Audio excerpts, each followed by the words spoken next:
personal appearance, being defined by a standard of beauty that is not only difficult to obtain, but is also quite harmful for your health.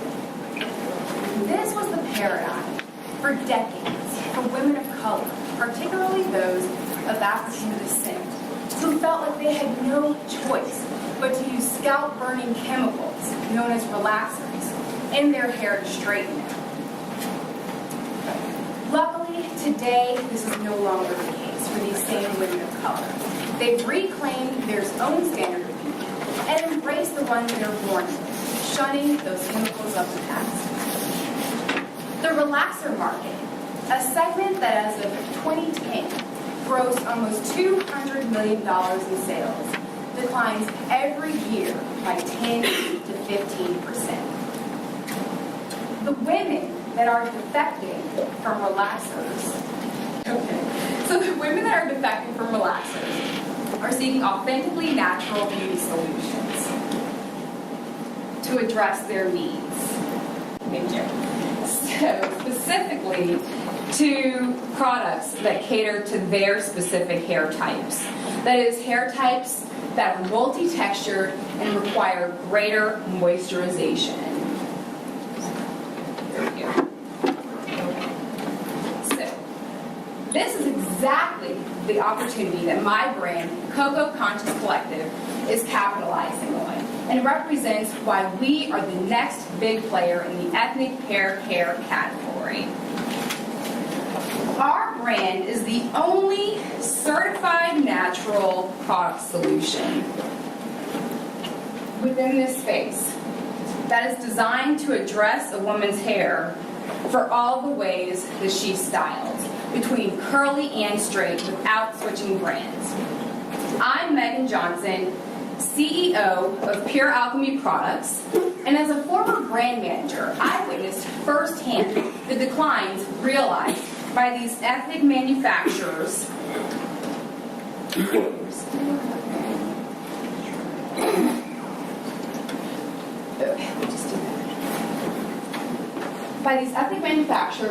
that have essentially resulted in the change in the marketplace. I have been with the consumer from the beginning and gained invaluable insight into her evolving needs. Now, when we look at the market opportunity, the size of it is considerable, whereby $2.9 billion was spent last year alone in ethnic hair care, or beauty care, and 55% of that represents the hair care opportunity. So of that, $700 million is specifically the African American hair care segment, and $525 is directly attributed to the sales of shampoos, conditioners, and styling products. And that is where my brand, Cocoa, lives. So you can see from the attrition in the relaxers that the category is even growing beyond that, as women who don't relax their hair increase their consumption patterns because they're going to the salon less and require more in their product arsenals. Now you can see from this information how and why retail and channel access is so important. And that's where my expertise as a brand manager that used to sell into large retailers like Walmart, Walgreens, and Target has been of immense value to this endeavor. So, as I've already mentioned, we've been right out there with the consumer from the beginning, focused on her evolving needs within the brand and product development process. And as a result, at the core of our company and our values, and in line with the consumer's values, we have offered a truly natural, sustainably formulated product solution to the Natural Product Association's rigorous standards, thereby earning their seal of natural certification. And that is our primary point of differentiation. Our second point of differentiation is the fact that we offer two sub-brand systems that work together in tandem rather than competing to address all the ways that women desire to style their hair. They're appropriately named Straight Transformations and Curly Concoctions. Again, we focus on women that want that styling versatility and let them stay within the brand franchise rather than purchasing outside of it as our competitors do. And that's reinforced with the numbering system on our product packaging down here. Lastly, all of our products are formulated with advanced elasticity protection. And this was based on a key consumer insight that led us to address concerns about hair health and mitigating damage as women go back and forth between curly and straight. So our consumer insight-led product development process naturally allowed us to break away from the clutter. And you can see on one side, some of our competition addresses only the naturalish, making claims with maybe some certified organic ingredients, but that's it. There can be tons of other synthetics in those formulations. On the other side, other brands strictly focus on the styling method, mostly around curly styling. We're the only brand that offers both texture styling between straight and curly, and the only naturally certified product solution in the marketplace. So being staunchly consumer and customer driven, we really focused on product validation out of the gate. And we rely on an active consumer panel that tests our products throughout the requisite phases through the product development process. Additionally, we've tested the products and their pricing, positioning, as well as ascertain distribution interest with prospective customers, retailers, and distributors like Target, Quality King, and Ben's Beauty Supply. And to date, these have resulted in contingent distribution commitments. Additionally, this May, we expect to launch through a pre-sales campaign using a popular crowdfunding platform. To promote this campaign, we will simultaneously be disseminating 700 consumer samples through a subscription beauty box partner. Our other marketing assets include our website, which will be commerce functional at the conclusion of our crowdfunding campaign, as well as an active Facebook page with over 1,800 followers. And this weekend, we go into production for some online beauty content. So you can see that we've been tasked with doing more with less, given our fewer resources, but at the same time, this grassroots marketing approach proliferates our thinking. Our business model is straightforward and rather customary.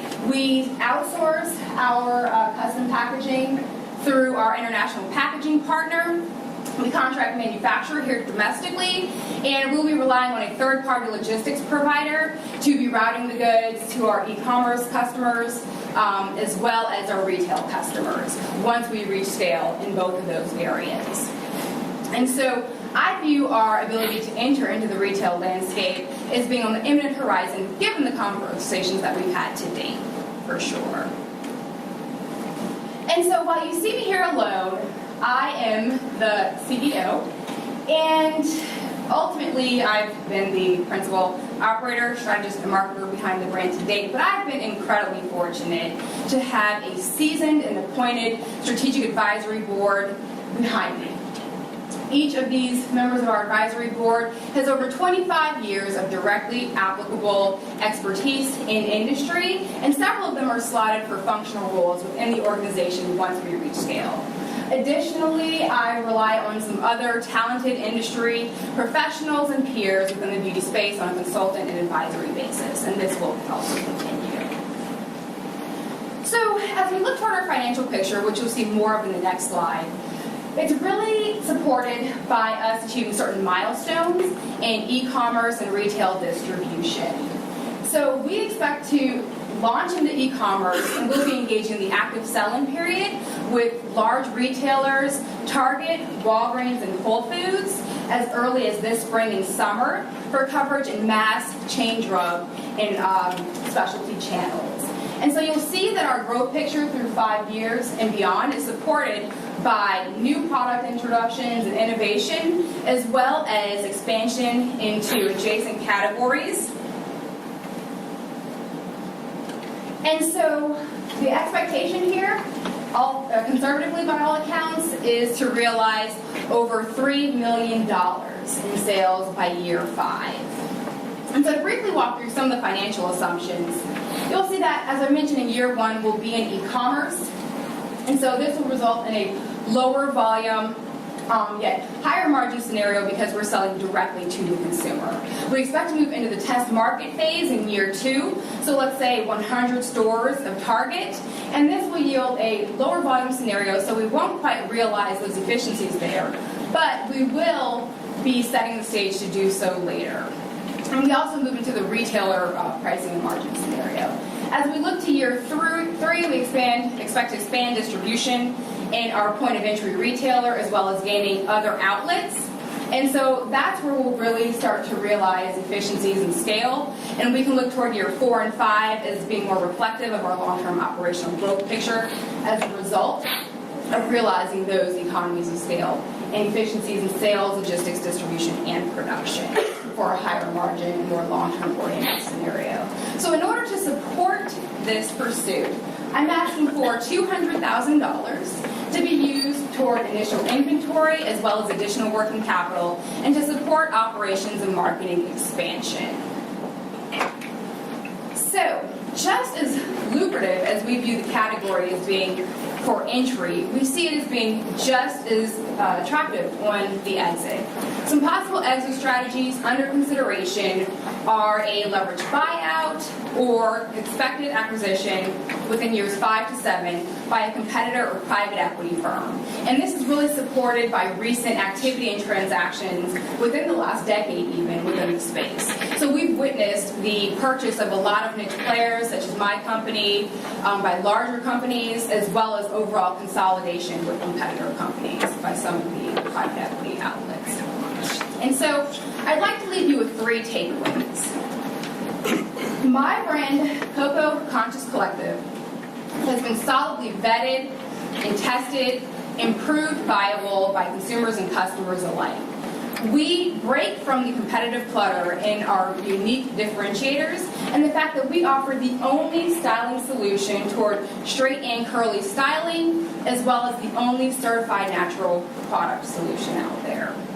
Secondly, our supply chain is ready and raring to go. I stand before you with almost finished goods, if you will, and we have had the requisite conversations with prospective customers to make sure that we get that distribution and have received those contingent commitments to date.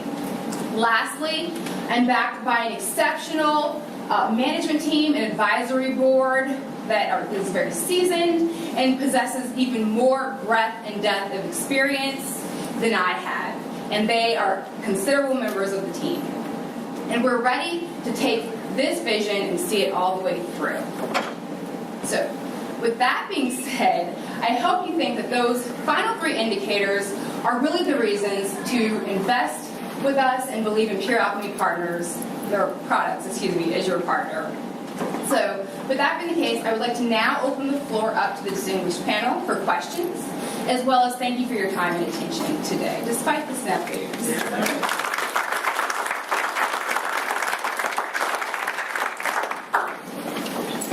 My first question is the proprietary nature. Is there any special formula that you've got patented or trademarked so that somebody else can't go out and just recreate it, say their natural product and start competing on that basis? So we don't own any patents, but our formulation is proprietary to us as we work with our R&D house to line that up. So part of that is in our advanced elasticity protection complex, as well as in the formulas and how they're packaged together themselves. So your first year, the first year is interesting in terms of commerce distribution. Where are you going to spend most of your marketing budget and effort? Where are you going to convert most of your sales in year 1? So for year 1, most of it will be relying on digital content. Again, as I said, we'll be fleshing out our content strategy around providing relevant digital content within that space. And then that will be more on the consumer side. And then secondly, it will be with the retailer at the point of purchase. So part of us being on shelf will be providing incentive for the consumer to switch as we enter into the test phase. I think I was reading in the business plan something about a brick and mortar store. Were you talking more about going into other stores or having your own? Oh, going into other stores. So specifically the Targets, Walgreens, Whole Foods. The $3 million by year 5, it just seemed a little bit low. You have such a large market. Can you talk a little bit more about that? It does. Again, it's conservative.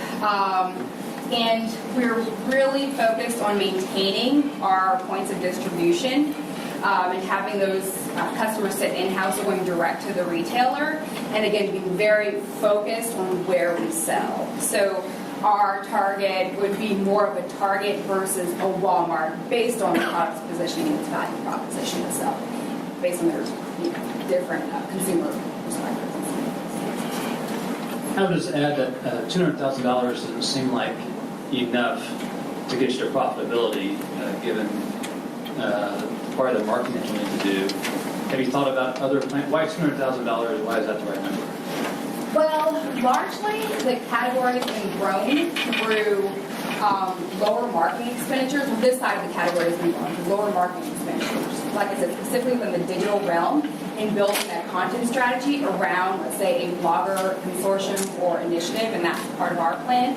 So really relying more on that organic word of mouth and spending fewer dollars to do so, and then relying more at the point of purchase to drive the conversion there. And so really it's to cover inventory and, like I said, working capital through years 1 through 2, but we expect to reach profitability given our lower marketing expenditure and headcount working very leanly in the meantime, ultimately. Do you have any active customers right now? Active customers? No. So we're in the retail or consumer space? Just how many people out there have a product in hand and are using it? So we will officially launch in the market this May, and so we're working in tandem through the consumer samples and our crowdfunding campaign to incite that trial and conversion using that platform. We rely on our active consumer panel, which is about, I want to say, 50 to 75, depending on the timing, consumers to test and validate our products, as well as the prospective retail customers that we talk to. So, I can actually, being in kind of the same businesses, I can see you, kind of riding Pinterest and some of these things that are helping bring, transaction along with exactly the sort of content you've been focusing on content strategy. When you scale, though, and you get shelf access, the cost of goods sold also seems really low because you need mass media at that point. Because once you have shelf, you need mass. You add mass and sales go up. Yes. So we will not be advertising on television, and that's not what occurs in this competitive landscape. But again, it's mostly focused on some of those more grassroots PR initiatives. Print advertising drives it. Largely events, very experiential in this space as well. Sure. Being at all like the major beauty shows. Meredith. Yeah, exactly. Meredith, Essence, Essence Music Festival, very experiential. So that's where you see sort of a different side of the coin when you look at our marketing mix compared to some of the more general market brands. All right, great.